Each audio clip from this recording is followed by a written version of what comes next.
Assalamualaikum warahmatullahi wabarakatuh.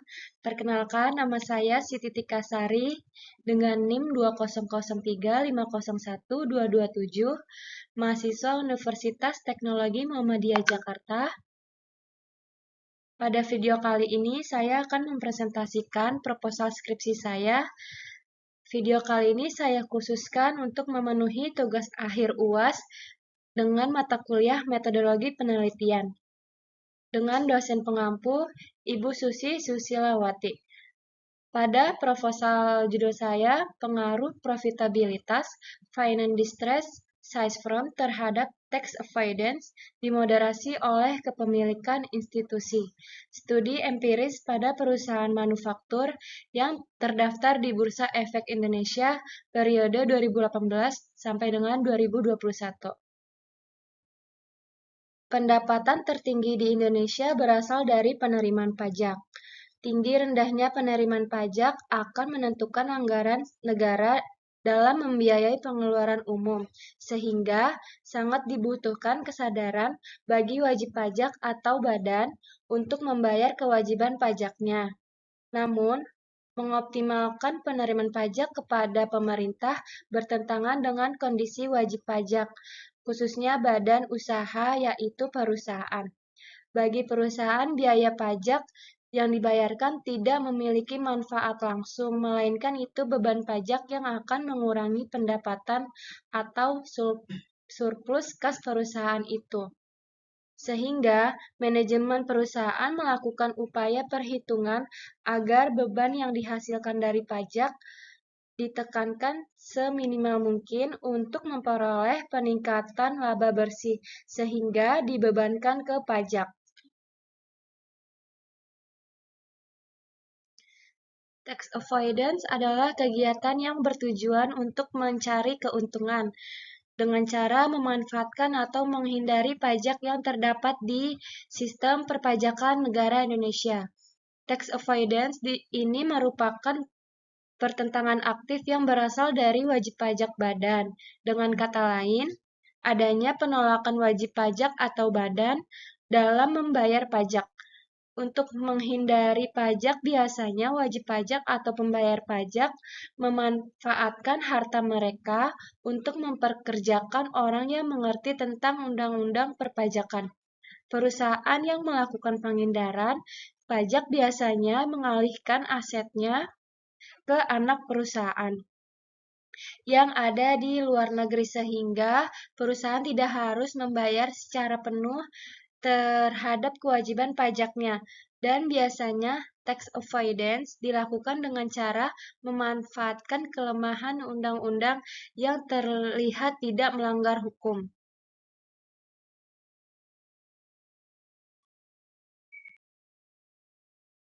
Berdasarkan penerimaan pajak tahun 2018 sampai dengan 2022,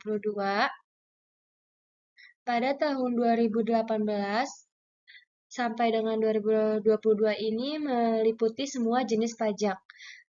Dan pada tahun 2018 terrealisasikan sebesar Rp1.315,9 triliun dari jumlah yang ditargetkan sebesar Rp1.424,0 triliun dengan tercapainya realisasi pajak tersebut jika dipresentasikan maka penerimaan pajaknya sebesar 92,4% dari jumlah yang telah ditargetkan. Pada tahun 2019, di mana ini adalah tahun pra-pandemi, penerimaan pajak negara sebesar Rp1.546,1 triliun dari jumlah yang ditargetkan sebesar Rp1.557,6 triliun. Dengan pencapaian tersebut, maka jika dipresentasikan, penerimaan pajak sebesar 84,4%. Pada tahun awal pandemi 2020, penerimaan pajak negara sebesar Rp1.285,2 triliun, di mana targetnya sebesar Rp1.404,5 triliun, di mana pencapaian sebesar 91,5% dari target yang telah ditentukan. Jumlah ini meningkat dari tahun pra-pandemi 2019, yaitu sebesar 7,1%. Tahun 2021, penerimaan pajak sebesar 1.547,8 triliun rupiah, di mana target pemerintah sebesar 1.229,6 triliun rupiah, di mana persentase penerimaan pajak pada tahun 2021 sebesar 107,15%, sedangkan pada tahun 2022 ditargetkan oleh pemerintah sebesar 2.626,4 triliun rupiah. Dari target tersebut terrealisasikan sebesar 115,9%, sama dengan 2.266,2 triliun rupiah.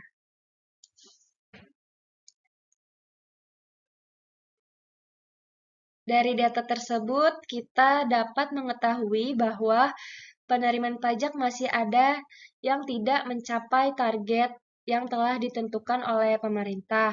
Salah satu penyebabnya adalah menurunnya tingkat kepatuhan pelaporan pajak dari para wajib pajak atau WP.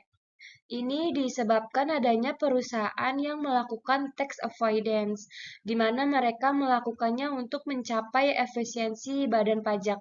Semenjak diberlakukannya perubahan sistem perpajakan Indonesia dari Official Assessment System menjadi Self-Assessment System pada tahun 1983, silam, pemerintah berharap sumber pendapatan negara dari sektor perpajakan terus meningkat. Negara dalam melaksanakan kegiatan operasionalnya, baik dalam menggerakkan roda pemerintahan, menunjang kegiatan perekonomian negara, serta menyediakan sarana dan prasarana umum semuanya didukung oleh pajak, sehingga pemerintah sangat memperhatikan pajak dalam hal pemenuhan kewajibannya, karena pajak merupakan salah satu income terbesar pada suatu negara.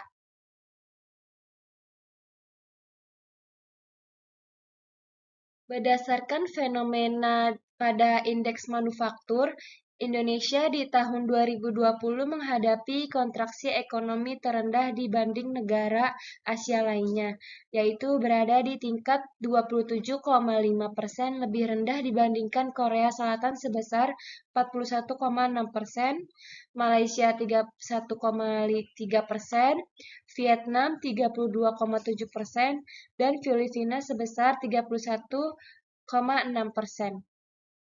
Menurut Okefine tahun 2020, salah satu subsektor manufaktur yang berkontribusi negatif di tahun 2020 yaitu tanaman pangan minus 0,31%, industri otomotif mengalami penurunan penjualan mobil di tahun 2020 sebesar 48,35% dibandingkan tahun 2019.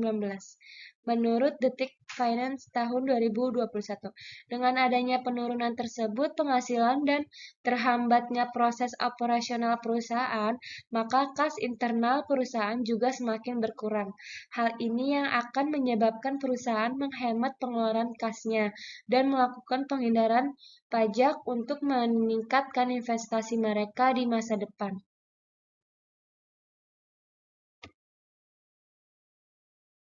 Menurut Aristiatama dan Bandiono tahun 2021 tersebut. Menurut Magdalena tahun 2019, penghindaran pajak dapat disebabkan oleh beberapa faktor, salah satunya profitabilitas. Dalam teori keagenan profitabilitas, diartikan sebagai tindakan para agen untuk meningkatkan laba perusahaan dengan ROA.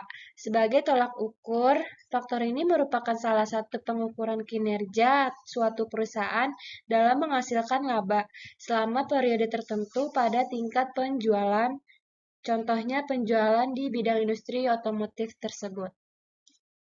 Menurut hasil penelitian Irawati tahun 2020, menyatakan bahwa DEFG berpengaruh negatif terhadap penghindaran pajak. Menurut penelitian Irawati, menyatakan semakin besar laba yang diperoleh, maka perusahaan termotivasi untuk membayar pajak. Hasil penelitian Stomo dan Dadang menyatakan semakin tinggi ROA, maka beban pajak akan dibayarkan perusahaan semakin besar. Menurut penelitian Kristanti tahun 2017 menyatakan semakin besar nilai ROA dalam meningkatkan laba perusahaan, menggambarkan bahwa perusahaan tersebut mampu untuk membayar pajak dengan tidak melakukan praktik penghindaran pajak. Menurut Financial Distress menjadi isu penting selama beberapa tahun terakhir. Financial distress merupakan turunnya tingkat posisi keuangan perusahaan sebelum bangkrut atau likuidasi.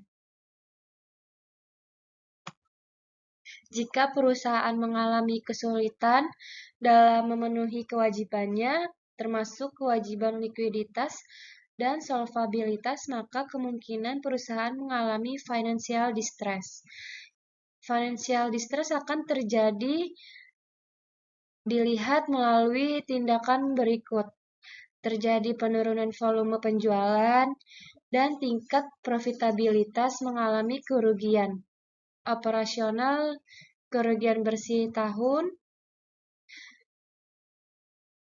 Kerugian bersih tahun berjalan selama beberapa tahun menurut Ginting tahun 2018.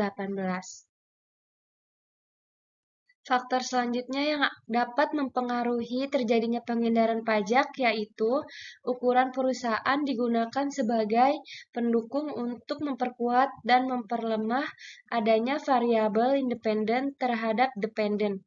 Berdasarkan penelitian terdahulu bahwa ukuran perusahaan dapat dijadikan sebagai variabel moderasi. Ukuran perusahaan merupakan wajib pajak, sehingga ukuran perusahaan dianggap mampu memenuhi cara perusahaan dalam memenuhi kewajiban pajaknya. Menurut penelitian Purwanti tahun 2021, menyebutkan ukuran perusahaan dinilai sebagai skala yang mengukur besar atau kecil total aset, jumlah penjualan, nilai saham, dan lainnya di suatu perusahaan, di mana semakin besar total aset, maka pengeluaran pajak juga semakin besar. Sehingga perusahaan berkeinginan untuk melakukan tax avoidance dengan cara memanfaatkan celah hukum, kemudian perusahaan akan membayar pajak dengan biaya yang kecil. Menurut penelitian Trianti tahun 2020, mengenai ukuran perusahaan berpengaruh positif terhadap tax avoidance. Kepemilikan institusi adalah kepemilikan saham yang dimiliki oleh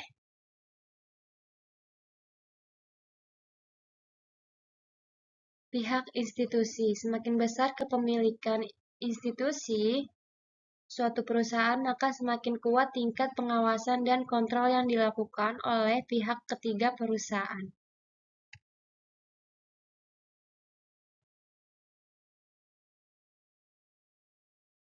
Kepemilikan institusi berpengaruh negatif terhadap tax avoidance atau penghindaran pajak, di mana ketika kepemilikan institusi tinggi, maka cenderung lebih rendah dalam melakukan penghindaran pajak.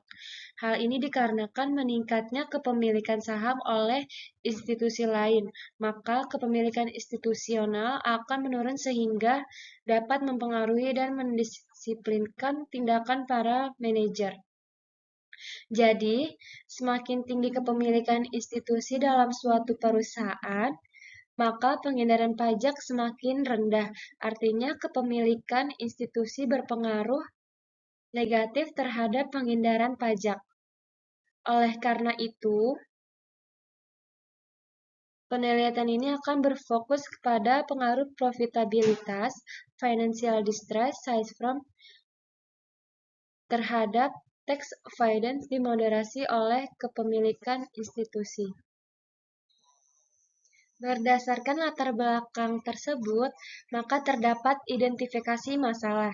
Dan yang pertama, penerimaan pajak masih ada yang tidak mencapai target yang telah ditentukan oleh pemerintah. Kedua, meningkatnya tingkat kepatuhan pelaporan pajak dari para wajib pajak atau WP ini disebabkan adanya perusahaan yang melakukan tax avoidance. Dan yang ketiga, penurunan penghasilan dan terhambatnya proses operasional perusahaan, maka kas internal perusahaan juga semakin berkurang. Hal ini yang akan menyebabkan perusahaan menghemat pengeluaran kasnya dan melakukan penghindaran pajak untuk meningkatkan investasi masa depan perusahaan itu tersendiri. Dan yang keempat, masih terdapat hasil penelitian yang berbeda. Menurut latar belakang yang di atas, terdapat juga batasan masalah. Untuk memperoleh pemahaman dari peneliti agar lebih jelas dan terarah serta tidak menyimpang dari topik permasalahannya. Adapun batasan penelitian ini yaitu membatasi mengenai pengaruh profitabilitas, financial distress, size firm terhadap tax avoidance dimoderasi oleh kepemilikan institusi. Terdapat rumusan penelitian.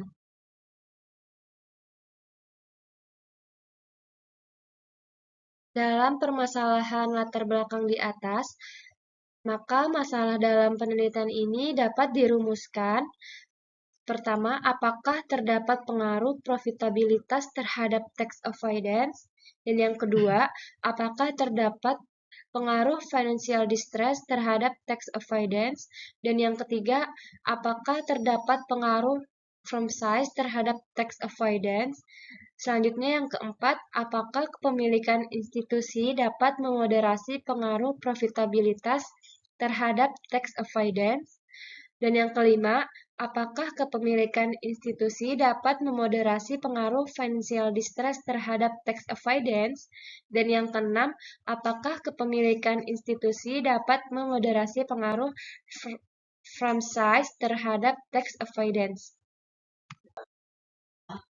Berdasarkan dengan latar belakang dan rumusan masalah tersebut, maka tujuan penelitian ini pertama untuk mendapatkan bukti empiris pengaruh profitabilitas terhadap tax avoidance, dan yang kedua untuk mendapatkan bukti empiris pengaruh financial distress terhadap tax avoidance, dan yang ketiga untuk mendapatkan bukti empiris pengaruh firm size terhadap tax avoidance, dan yang keempat, untuk mendapatkan bukti empiris, interaksi kepemilikan institusi dapat memoderasi pengaruh profitabilitas terhadap tax avoidance. Dan yang kelima, untuk mendapatkan bukti empiris, interaksi kepemilikan institusi dapat memoderasi pengaruh financial distress terhadap tax avoidance. Dan yang keenam, untuk mendapatkan bukti empiris, interaksi kepemilikan institusi dapat memoderasi pengaruh firm size terhadap tax avoidance. Pada bab 2 terdapat kerangka fikir dan hipotesis. Kerangka fikir dan hipotesis memaparkan bagaimana hubungan antara masing-masing variabel yang ada dalam penelitian ini, dengan harapan mampu menggambarkan permasalahannya yang ada dalam penelitian ini. Berdasarkan rumusan masalah yang telah dibuat sebelumnya, tujuan penelitian ini adalah untuk membuktikan secara empiris pengaruh profitabilitas, financial distress, firm size, kepemilikan institusi, dan penghindaran pajak.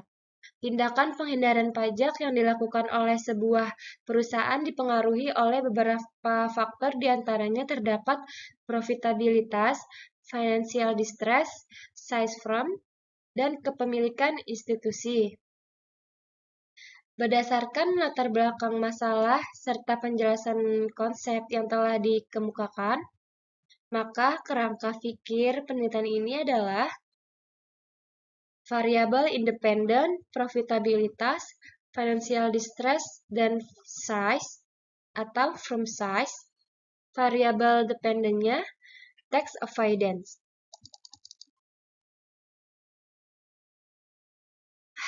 Pada H1, kerangka fikir dan hipotesis pada H1, profitabilitas berpengaruh negatif terhadap penghindaran pajak. Pada H2, financial distress berpengaruh positif terhadap penghindaran pajak. Pada H3, from size berpengaruh positif terhadap penghindaran pajak. Pada H4, kepemilikan institusi dapat memoderasi pengaruh profitabilitas terhadap penghindaran pajak atau tax avoidance. Pada H5, kepemilikan institusi dapat memoderasi pengaruh financial distress terhadap penghindaran pajak atau tax avoidance. Pada H6, kepemilikan institusi dapat memoderasi pengaruh from size terhadap penghindaran pajak.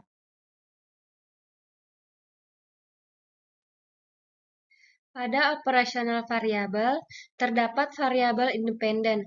Variabel independen adalah variabel yang mempengaruhi atau penyebab munculnya variabel terikat.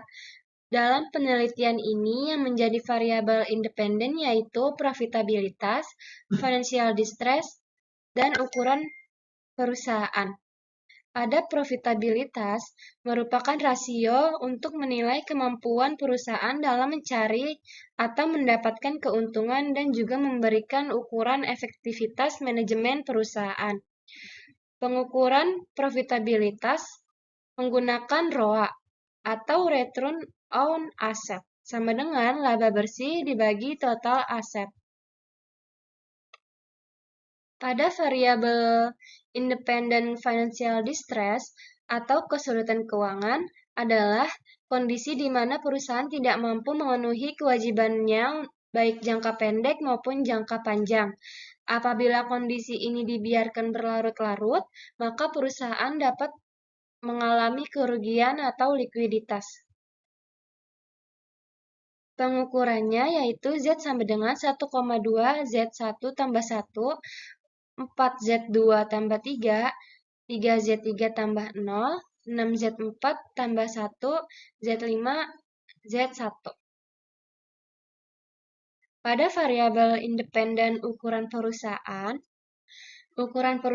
merupakan salah satu skala di mana dapat diklarifikasikan besar kecilnya suatu perusahaan menurut berbagai cara, yakni total nilai aset, total penjualan, kapasitas pasar, dan jumlah tenaga kerja, dan lain sebagainya. Pengukuran independen ukuran perusahaan yaitu rumusnya size sama dengan LN atau total aktiva atau total aset. Pada variabel moderasi dalam penelitian ini adalah kepemilikan institusi. Kepemilikan institusi adalah besarnya jumlah saham yang dimiliki institusi dari total saham beredar. Adanya kepemilikan institusi dapat memantau secara profesional perkembangan investasinya, sehingga tingkat pengendalian terhadap manajemen sangat tinggi yang pada akhirnya dapat menekan potensi kecurangan itu. Lalu, pada jenis variabel dependent, terdapat tax avoidance. Tax avoidance, pengukurannya yaitu effective tax rate atau ETR sama dengan beban pajak dibagi laba sebelum pajak dikali min 1. Effective tax rate ini adalah rasio yang membandingkan total biaya pajak penghasilan perusahaan terhadap penghasilan sebelum pajak. Selanjutnya, populasi dan sampel. Populasi yang digunakan dalam penelitian ini adalah perusahaan manufaktur yang terdaftar di Bursa Efek Indonesia pada periode 2018 sampai dengan 2021. Alasan memilih perusahaan manufaktur yaitu dikarenakan jumlah perusahaan di industri manufaktur lebih banyak dibandingkan industri lainnya, dan diharapkan dapat menggambarkan situasi di Indonesia dan juga menghindari bias efek industri. Metode yang digunakan dalam pengambilan sampel adalah metode purpose sampling. Purpose sampling merupakan teknik pengambilan sampel dengan pertimbangan tertentu. Menurut Sugiono tahun 2019 pada halaman 85, sehingga sampel yang diperoleh sebesar 30 perusahaan dengan 4 tahun penelitian, jadi total observasi sebanyak 80 data.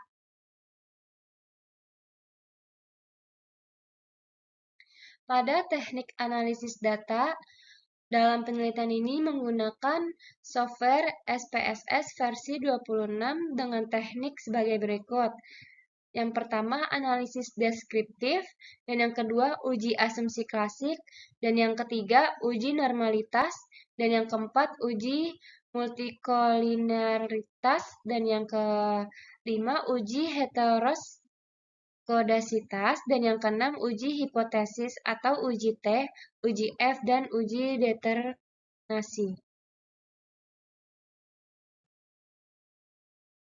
Demikianlah beberapa hal yang bisa saya sampaikan. Sebelumnya saya memohon maaf yang sebesar-besarnya.